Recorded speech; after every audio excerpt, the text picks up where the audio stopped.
Hello and welcome to Week in Review on Trust Television. My name is Martia Umar. In case you missed some of our news updates for last week, this is an opportunity for you to catch up. Thank you once again for joining.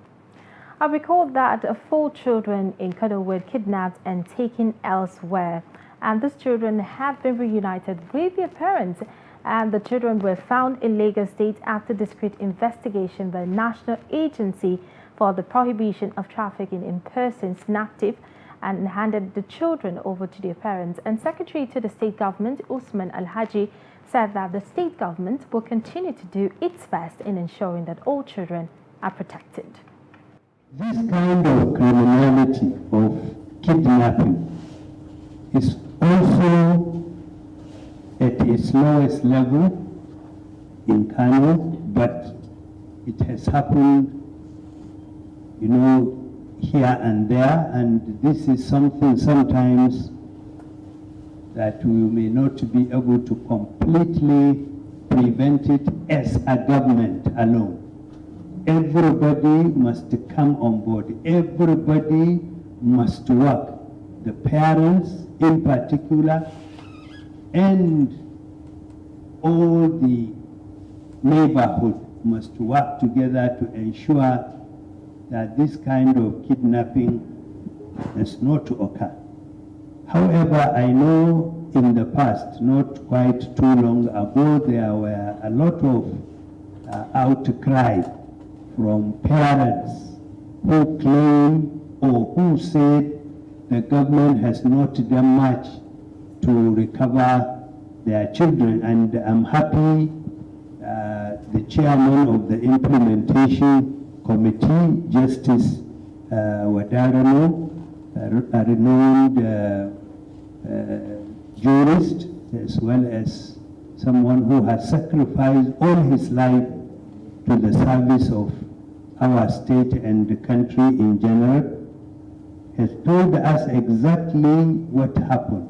Government of Kano State had never given up on any missing child. And earlier in the week, suspected Fulani militias in a fresh attack on Sunday night at Angwankwagoro, Kaura local government area of Kaduna State killed about 15 people. And bandits' attack on Angwankwagoro in the Kaura local government area of Kaduna State left about 15 dead and many others injured. Reports say that the bandits stormed the area in large numbers on Sunday night with sophisticated weapons and carried out their acts of destroying both lives, houses and property of the natives. And during the week as well, an alleged rape of 14-year-old orphan Safara or Asani of Mekoni Nasero village in Domoko district of May Adua local government area of Katsina State is tearing family of the victim apart, and the victim's family are pointing accusing fingers to her cousin for the rape and her pregnancy. Safara Sani and her mother Zainab Habu were also ejected out of her late father's house. The rape case involved members of the same family and has seriously affected the lifelong relationship that existed between them. Abdullahi Yamadi completes the story. Safara Usani, who is now bearing a child, was a JS3 student in Daura, was raped and impregnated by her cousin brother, Mati, sometimes in 2020. He raped me, and thereafter I was impregnated. And of course, I am bearing a child. Mati is responsible for all these problems. He impregnated me. Trauma and poverty pushed Safara'u out of school, as she now seeks the intervention of Human Rights Network of Nigeria and the Association of International Women Lawyers, Katsina State chapters, at least to reduce trauma, stigmatization, and give her 1.5-year-old child, Muazzam, a sense of belonging. Though Safara Usani dragged her suitor Mati to a Sharia court in Daura, the judge advised the parties who are from the same family to settle out of court, as the Sharia court lacks the competence to listen or pass judgment on rape cases. From there, we'll check up the issue. We either go and arrest him and then proceed and prosecute him for rape. Or if he decides to marry her, then that is all well and fine with us. We are now trying to go and see Galadima, probably if there is a possibility for she and the Mati that impregnated her. Because from all instances, we noticed that Mati, the man, the suspect, or I can say the one that impregnated the girl, that he paid some money to do the naming ceremony. So that means there is a link already he has accepted. In another attempt, both the victim Safara Usani, Harandi Siuto Mati, their relatives and the ward heads of Maikoni Nasarawa villages were invited to a meeting by the officials of the two human rights organizations to sort out the problems with a view to ensuring its amicable resolution for justice, fairness, and peace to prevail. After several hours of interfacing, the Randi Siuto Mati admitted to have carnal knowledge of Safara Usani and accepted to continue to take good care as well as the responsibilities of his child, whom he named after Muazzam. You see, I know her. She is my cousin's sister. I willingly take responsibility, and I promise to do all I could to make my child a role model. It could be recalled that rape cases are increasing at an alarming rate in Katsina State, especially in local communities, a situation that calls for a holistic approach by political actors and other stakeholders to save this and future generations from serious calamities. Abdullahi Ismayamadi, Trust Television News, Katsina. And during the week as well, a suspect is arrested in connection with the killing of an army lieutenant in Efero, Delta State. A commissioner of police, Delta State, Muhammad Ali, while parading some suspects at the state police headquarters in Asaba, confirmed the arrest to newsmen. The police also said a suspect who allegedly killed 4 rival court members in Jesse Etiokbe West, a local government area, are also arrested. 43 other suspects were paraded for the involvement in courtism, which has become rampant in some parts of the state. Bad incident where a lieutenant, the ops officer of Nigerian Army based in Warri, was shot at the wee hours of that night, that fateful night, precisely on the 14th or thereabout of this month. And my men, led by the DPO himself, were on patrol along Urobo College Road. And in the course of that patrol, they came across 2 vehicles that were neatly parked off the road. And they came down. When they came down, they saw a young man that was, dead, lying lifeless in the pool of his own blood. And the body was picked to the station. His pocket was searched, an ID card was recovered. Then a call was put across to our sister agency, and in fact they confirmed that he is one Lieutenant M.M. Musa, who was then the ops officer of that brigade or battalion. And what is left now is investigation. In the course of investigation also, I want to inform you that one suspect has been arrested, and the command is making efforts with a view to ensuring that his allies, those who partake in that dastardly act, are also arrested and dealt with, so that the dead man will be seen that justice at least is being done. He did not just die like that. The command will not allow that to be swept under the carpet. We are doing everything humanly possible to ensure that those who killed him did not sleep. And away from Delta State, Aragbiji of Iragbiji land, Oba Abdurrashid Ayotunde Olabomi IV has called on President Muhammadu Buhari to ensure justice for his son, Saeed Olabomi, allegedly murdered by a policeman. At a press conference in his palace in Iragbiji, the traditional ruler said Olabomi is killed by a policeman and that the family wants justice for the deceased. Hamid Oyebode has more details. Iragbiji, the hometown of Governor of Osun State Gboyega Oyetola, is thrown into mourning on July 27 last year when Said Olabomi was shot dead at Okeoniti area of Oshogbo, the state capital. The incident resulted into riots as youths blocked major roads in Oshogbo, protesting against the killing. The family has since insisted on getting justice for the deceased. The traditional ruler of the town, Aragbichi of Iragbichi land, Oba Abdurrashid Olabomi, wondered why the policeman that killed Olabomi is not prosecuted.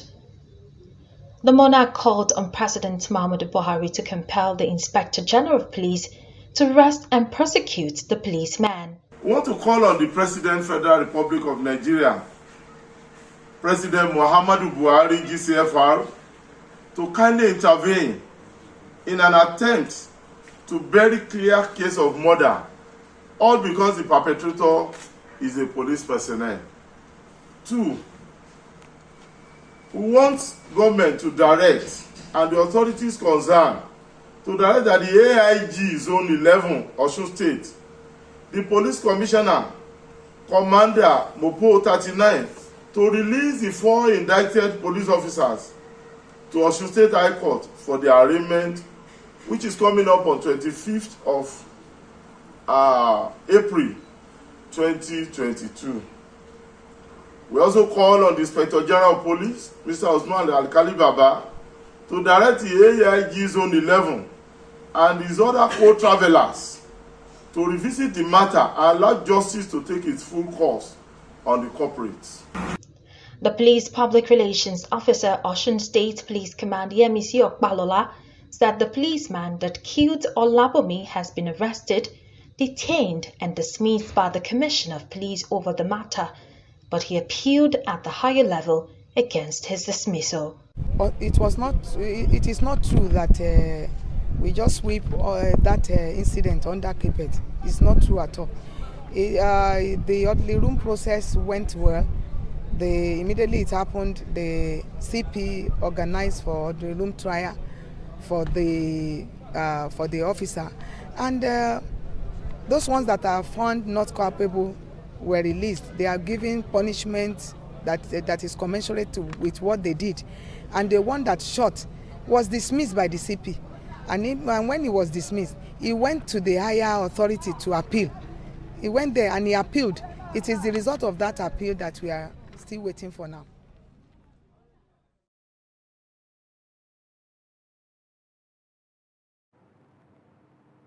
You're watching Week in Review on Trust Television. More reviews after this break. Stay with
Welcome back. Thank you for staying with us. You're still watching Week in Review, where we take a look at some of the events that occurred in the past 1 week. And moving on to more news reviews. Worried by rising inflation, House of Representatives wants a Central Bank of Nigeria to reinforce the use of coins as a legal tender and assure that banks comply with the use of coins to the fullest. This followed a point of order by Muda Umar on Tuesday in plenary, who noted that in 2007, as part of the economic reforms under the then governor of the Central Bank of Nigeria, Sanusi Lamido, 50 naira, 20 naira, 10 naira and 5 naira banknotes were reissued with new designs, as well as the coining of 1 naira. The House observes that The day-to-day business transaction of ordinary Nigerians have been significantly affected as the lack of coins and other legal denominations have resulted in prices being summed up to the nearest naira equivalent. He's worried that while other countries make use of coins for their daily financial transactions, the Nigerian coins comprising 50 kobo, 1 naira and 2 naira have not been fully utilized in that regard. Nigerians have been significantly affected as the lack of coins and other legal denominations have resulted in prices being summed up to the nearest naira equivalent a situation that can best be described as inflation in economic terms. The House worried that while other countries make use of coins for their daily financial transactions, the Nigerian coins comprising 50 kobo, 1 naira, 2 naira have not been fully utilized in that regard. The House believes that injecting lower denominations and coins into the economy will go a long way in curbing price inflation and stabilizing the economy. And in many rural communities across Nigeria, access to good and safe water supply for drinking and domestic uses is a major challenge as they solely rely on natural or free source of water supply like streams, wells, ponds and rivers which harbor various bacteria that are harmful to human health and existence. In this special report, Trust TV's correspondent Nafisa Bello X-rays the plight of some communities in Edo State as World Water Day is being celebrated. This is Ugonoba community in Uwade local government area of Edo State.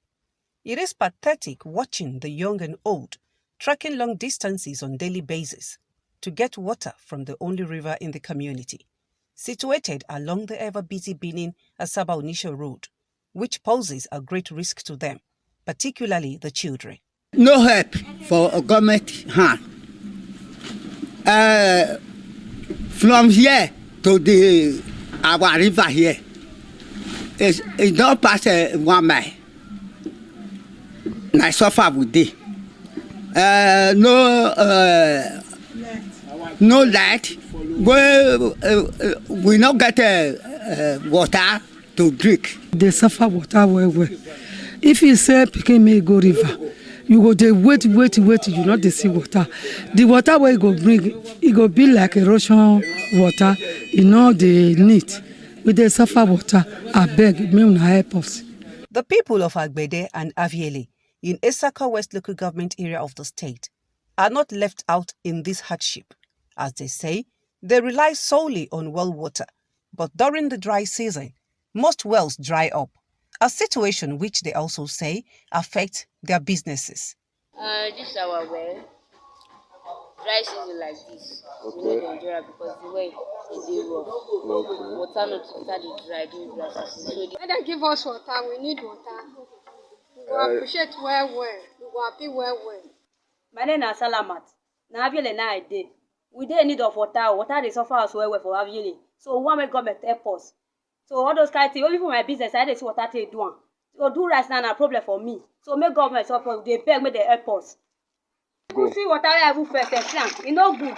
This one to do rice now na problem be. Because somebody they collect all those kind of ones. So government will they beg wanna help us. The water no good. They suffer for water for Aviele for year. Observed on the 22nd March every year by all UN member states, individuals and organizations to create awareness about the importance of potable water to life. World Water Day was first observed in 1993. Nafisa Bello, Trust TV News. And to some other news, where customs in Ogun State said 5,420 bags of smuggled rice equivalent to 9 full trailer loads have been confiscated.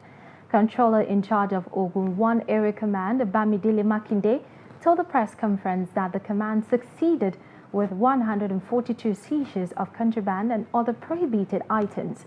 Illicit items seized to include 18 units of vehicles, 133 sacks of cannabis sativa, and 26,725 liters of PMS. The controller said that the duty value of the seized items stood at 143 million naira. Meanwhile, police in the state have denied media report that the smugglers used police patrol vehicle to carry out the activities. A statement signed by Ogun State Police spokesman DSP Abimbola Oyemi, the plate number of the said vehicle is fake and no policeman is arrested in the vehicle. Not been in operation for the closure of land borders as directed by the federal government of Nigeria on 28th of August 2019. Hence, the only source of revenue for the command as of today are fees collected from the auction sales of seized petroleum products and other perishable items. The total revenue generated from this exercise from 9th of February 2022 to 24th of March 2022 is as follows. Total revenue 1,942,375 naira. The seizures and smuggling activities. The command was able to record about 142 seizures, some of which include 5,420 bags of foreign parboiled rice of 50 kilograms each. This is equivalent of 9 trailer loads of rice. 133 sacks of and 118 wraps, both sides of cannabis sativa. 18 units of vehicles, comprising of 13 units, means of conveyance, and 5 units of foreign but used vehicles, including a 2018 model Range Rover. 13 kegs of vegetable oil, 25 liters each, 8 bills, 19 small Ghana must-go bags, and 2 sacks of second-hand clothes, 25 sacks and 4 bags of used shoes, 880 cartons of frozen poultry products, 26,725 liters of PMS, and 1,069 kegs of 25 liters equivalent. And one of the events that happened during the week was the former Vice President Atiku Abubakar declaring to run for office of the president on the platform of the People's Democratic Party. As he declares for the 6th term to contest for the presidency, Atiku Abubakar says his persistent push for the #1 political seat is propelled by the spirit of the Nigerian dream. Who could have ever imagined an 11-year-old village orphan who had to rear other people's cattle to raise money to feed his family would have the opportunity to go to school for free, raise through the cadre of a decent profession, establish successful businesses, and become the vice president of this great country.